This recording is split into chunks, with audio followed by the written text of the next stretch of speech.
This is the Straight Truth Podcast, biblical answers to difficult questions from a Christian worldview. Okay, our next question has to do with the devil and God's creation and how we understand this in the full testimony of Scripture. So we've already done a question before in the podcast about why God created the devil or if He even did it. So let's propose it this way. So God created the devil knowing that the devil would rebel. And then God created humans in His image and said it was good, and then placed them in Eden to be tempted by one of the most cunning of His creatures. Why would God do this? What in the full plan of the Scripture, why would He do this? Yeah. And we have talked about Satan's work in the world before, but I do have a follow-up question as well that I'm interested in you answering about how Paul calls Satan the god of this world, and what that means in relation to the first part of the question here. Yeah. I love questions like this, Josh, because they're great lessons for us as Christians about other matters outside of this question. And that is we just have to acknowledge that there are things God has revealed and there are things that He hasn't. Yeah. There are things that He tells us about because He wants us to know those things. And there are things that belong to Him that we will never know about. Deuteronomy 29:29, that's a good passage. Absolutely. Yep. And so one of the greatest disciplines we will learn as Christians is to be content with what God has revealed. And this is something we'll be mocked over, by the world. You know, we're just simple Bible believers. But now as a Christian for many years and as an older man, I can tell you I am absolutely content being a simple Bible believer. Mm-hmm. So if we take the testimony of the Scriptures and we answer that question, the answer is God does everything that He does for His glory. And when we talk about God doing something for His glory, what we're really talking about is God making known something about Himself, about His character, about His name. And so there were things that God determined to put on display about Himself that would not be possible apart from creation, apart from a fall. And that's true in terms of a fall that occurred before the world was made in the heavens, and that's true of a fall that occurred after man was created in the garden. God allowed these things for His glory, to make truth about God known, to put it on display. And there are a myriad of things that God is doing at the same time. So it's not like that's the only thing God was doing. There are a myriad of other things wrapped up in those decisions God was making. But ultimately, everything God does is for His glory, and it's all good. It's perfectly good. It's perfectly right. So when people ask questions like, if God is a good God, why would He create Lucifer, whom He knew would fall, and all the havoc that has come as a result? And why, if God knew that Adam and Eve would fall, did He make them like He did? Why not just make them impeccable from the beginning, where no fall was even possible? All of those questions I'm content to leave with God and to take His simple, straightforward answer to me in Scripture, which is everything He does is ultimately for His glory, and it is perfectly wise and perfectly good, so that the elements of what God has done that I can't get my mind around, I'm a creature. I'm not meant to get my mind around everything my Creator has done. So like a child, I'll take what He's told me about it and be content with it. Okay, so the end for which God created the world was for His glory, and you're saying like even with full knowledge, in His decrees, with full knowledge, knowing that He will create this being who will rebel and then tempt others to fall.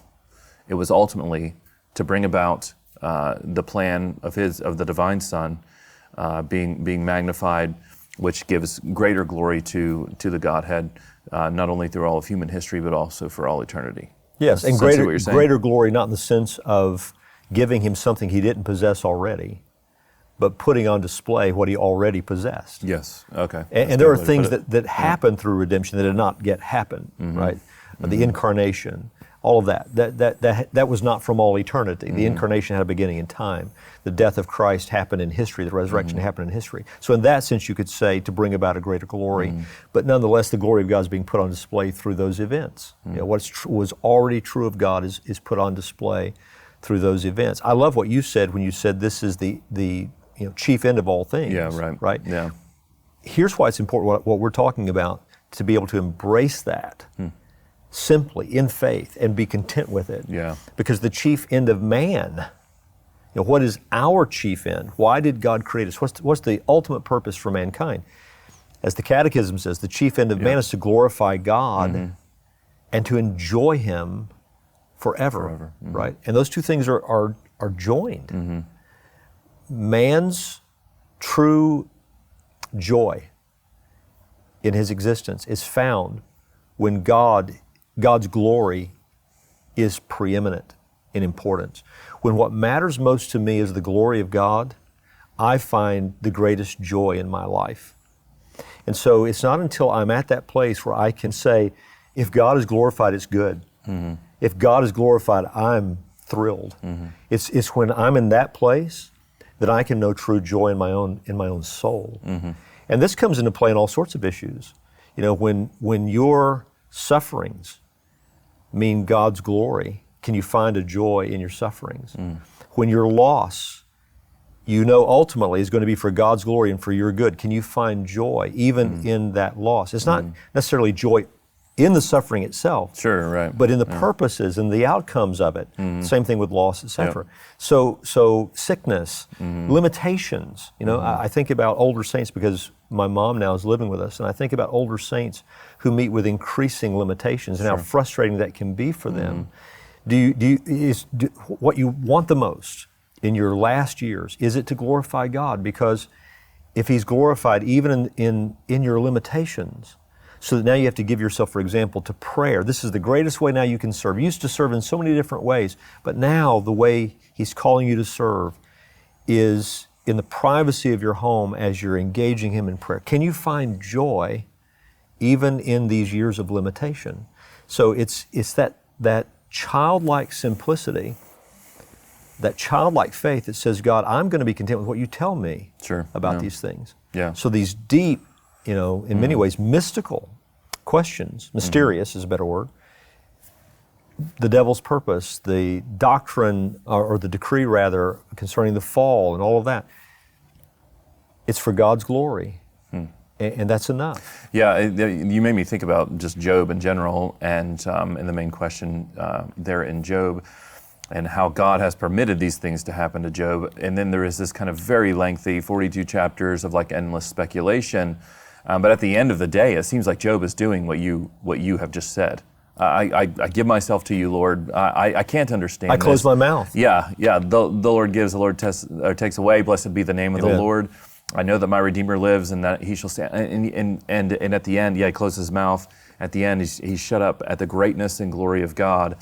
And I wonder if that's instructive for us for discipleship even today, that these sort of endless speculations about this question doesn't lead us to the lasting joy that we ultimately seek. That's exactly. Right? That's so wise, Josh. And I love the fact, I think you made a distinction there we also want to make in our conversation, and that is, He allowed these things to take place in Job's life. It's not that God delighted in what He allowed in and of itself. Right, that's good. But He had a purpose for it. So it's not that God delights in evil. He doesn't. He hates evil, but He had a reason to decree the fall of Satan and the fall of man. There's a greater end beyond the thing itself. And in that God did delight in, and His glory will be put on display. And in that we delight, even in the difficulties that we face. Thanks again for joining us for this episode of the Straight Truth Podcast. Now, Straight Truth is listener supported. So if you'd like to find out ways how you can help us to continue to produce this podcast, you can go to our website and find out ways to do that, straighttruth.net. At that website, you'll also find links to all of our previous episodes and our social media channels, so be sure to check it out. Straight Truth is a production of Walking in Grace Ministries, the preaching and teaching ministry of Pastor Richard Caldwell. For more information, go to walkingingrace.org.